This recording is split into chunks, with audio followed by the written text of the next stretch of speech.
Joy Clanahan walks along Norwood Road every day and lives about 3 blocks from this old farmhouse. Oh, it was very country. But she's upset It's not anything that belongs in a residential neighborhood. because Fred and Lisa Giacchetti plan on turning the 10-acre property into a vineyard. What we're looking to do is create a small tasting room, and in addition to that, we're going to have a processing building where we actually make the wine here on the premises. People living in the area say their biggest concern is the fact that this vineyard is being built right next door to an elementary school. I am really concerned. I mean, people go to a winery to drink. It's the rare person that doesn't drink when they come here.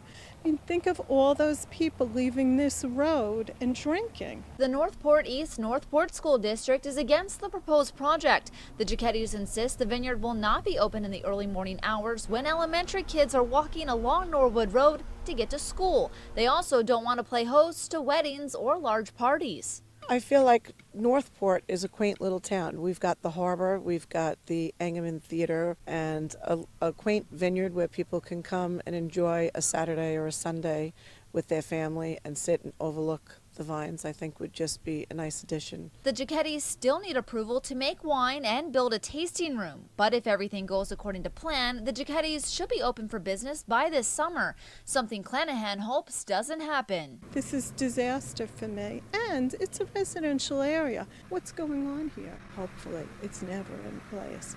It doesn't belong here. These are homes. There's not one commercial operation here. The Giacchettis hope the community and neighbors will eventually come around. In Northport, Lauren Sergipone, FiOS 1 News. Lucy Chen is the owner of Rainbow Nails in Farmingdale, and back in November, someone broke into her store and stole cash. Just first, just looking, I take the keys, open the door, is lock, is a hole. So I say, oh my God, my store is maybe somebody come stole it. Then we go inside, look at all over is a mess, you know. So we look at it's very scary.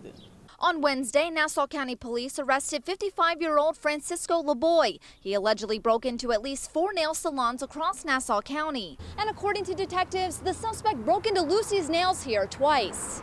3 were in the Farmingdale area, 1 was in Hempstead.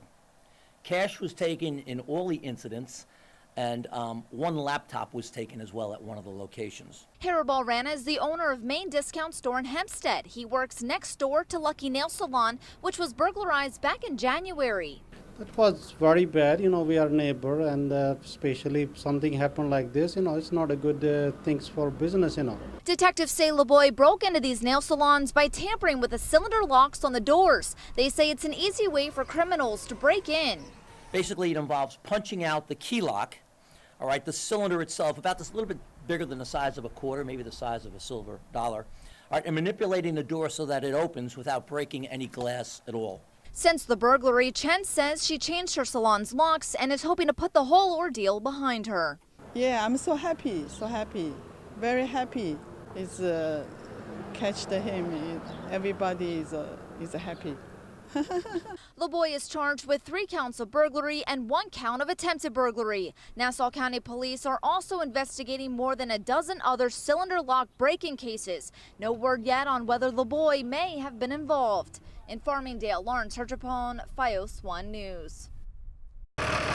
On Friday, Suffolk County Police arrested 40-year-old Joseph Farron and his son, 23-year-old Jashim Farron, for dealing drugs out of this apartment home in Coram. During the raid, investigators seized nearly 730 grams of cocaine, 318 grams of heroin, 36 grams of oxycodone, and $200,000 in cash. Neighbors say they knew the father-son duo was selling drugs out of the home. Everyone was aware.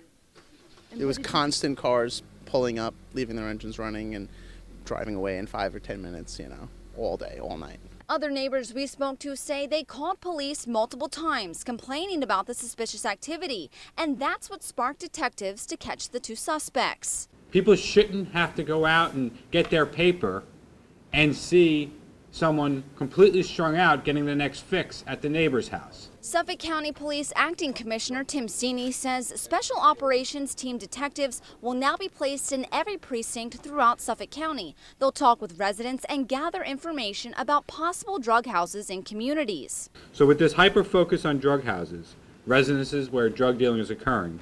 We're going to be executing more search warrants at these locations and making more felony arrests at these locations. Cini encourages anyone who might suspect drug dealing going on in their neighborhood to call Suffolk County Police with information.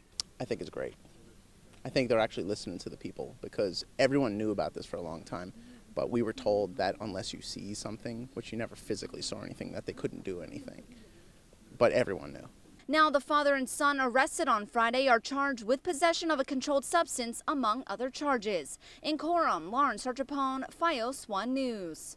Carly Rick is playing Santa's helper and spending her day giving out vouchers provided by the Nassau County Police Benevolence Association at Maddie's Toy Stop in Hewlett. Each child gets $110 worth of money, so they can finally have something to look forward to, use, and have a Merry Christmas. Over 100 homeless children, along with their parents, stormed through the doors at Maddie's looking for toys that maybe they've only seen on TV.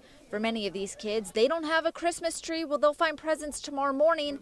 Many don't even have a home. Well, they're just in like a kind of dire situation, and I feel like it's the least I could do. Like, every person here is just like either like homeless doesn't have money, doesn't have anything like that we have. Jenna Thompson is a mother of 2 young boys, and she found herself and her family in a rough financial situation this year. More than I could imagine. It's amazing, what they're doing here. I'm unemployed. I have a 4-month-old, and I've been struggling to find a job and get the kids into daycare, and it's been really rough, and I can only thank the Police Benevolence Association for everything they're doing. Kids reached high and low on the shelves, stuffing all the toys they wanted inside their red bags. A Minecraft set? It's everything the Nassau County PBA wanted in giving back. You know what I mean? That's what we do for a living.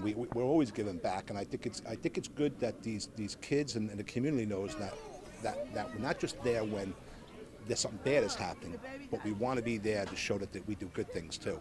And for Carly, she's just happy doing her small part for such a big cause and being a kid helping other kids who aren't as fortunate as her. I'm mostly looking forward to seeing all of the children just leave smiling.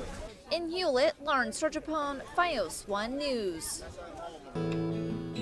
Since she was 6 years old, Julia Gray has been rocking out. And I was like, I want to do music. And I went home and my mom was like, oh, do you want to, start guitar lessons? And I was like, yeah. And so I started at about age 7, 8. Piano I've been playing since I was about 6. And then I started writing songs about 10 successfully, because I've been writing songs since I was like 7, but I could never get past like a verse. And when she was just 15 years old, she wrote this song titled Labyrinth.